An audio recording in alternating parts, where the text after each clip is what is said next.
ভাই শরীরটা ভালো নয়, ঘন ঘন হচ্ছে কাশি, বাইরে কুয়াশা, তাই আমি ঘরে আটকে আছি। কি যন্ত্রণা। বুঝলাম। কি ঠান্ডা, তোর ঠান্ডা লাগে না দিদি?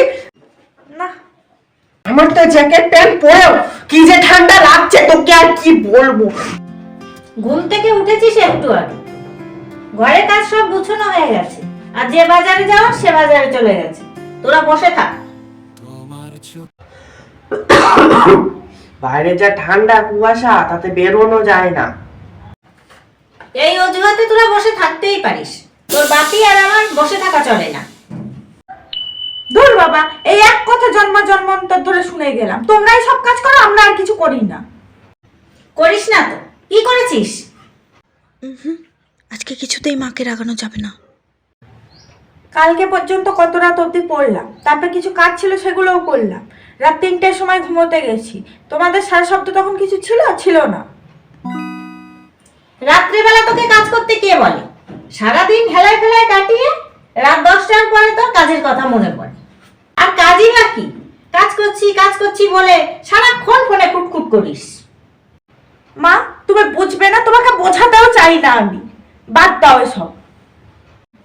বুঝতে কিছু বাকি আছে যে তুই বুঝাবি? বাকি আছে, অনেক কিছু বুঝতে বাকি আছে।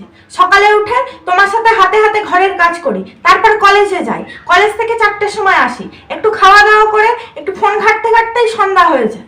তারপর বাপি বাড়ি আসার আগে রাত্রে রান্না করতে হয়, না হলে সেগুলো গুছিয়ে দিতে হয়।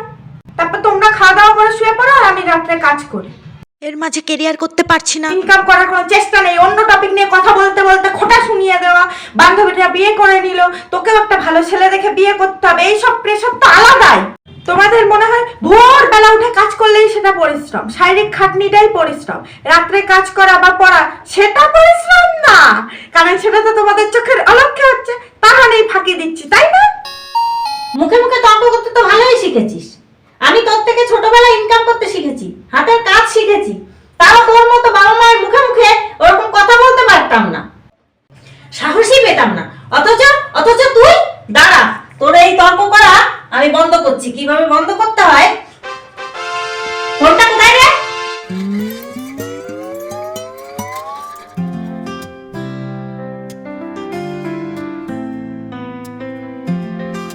হ্যালো, বলছি আজকে কেকটা টানতে হবে না। আজকে বড়দিন। বড়দিন তাতে কি আছে? আনতে বারণ করেছি, আনবে না। কেন? অত কিছু বুঝাতে পারবো না, রাখছি।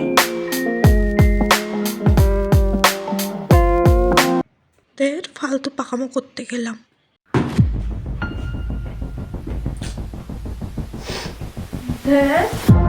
নিজের পিছনে এত বড় বাসটা বুঝে দিলাম। তুই আমায় একটু থামতে বলতে পারলি না? করতে বললে তো এত বড় অঘটনটা ঘটতো না আজকে। আসলে আবেগপ্রবণ হয়ে গিয়েছিলাম। তুই কিরকম সাহসের সাথে মাকে কথাগুলো বললি, আমি খুব খুশি হয়েছি। আমার সর্বনাশে তো শান্তি আসে। দাঁড়া, একটা জিনিস নিয়ে আসি।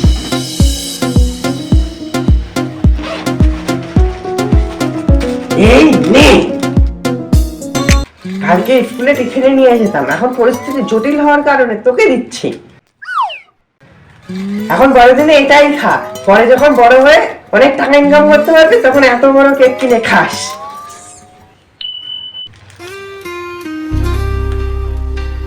তবু এই দিনটা আমার মনে থাকবে।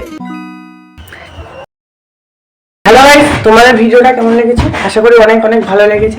যদি ভিডিওটা ভালো লেগে থাকে তাহলে লাইক করো, কমেন্ট করো, আর বেশি বেশি শেয়ার করো। চ্যানেল নতুন হলে সাবস্ক্রাইব করে পাশে থাকা বেল বাটনটিকে ক্লিক করে অনেক ক্লিক করে রাখো। আর জানিও এই ঠান্ডার মধ্যে তোমরা কেমন আছো। আমাদের পরিস্থিতি খুব একটা ভালো না, তোমরা জানিও, ঠিক আছে? দেখা হচ্ছে পরে কোনো ভিডিওতে। ভালো থেকো, সুস্থ থেকো।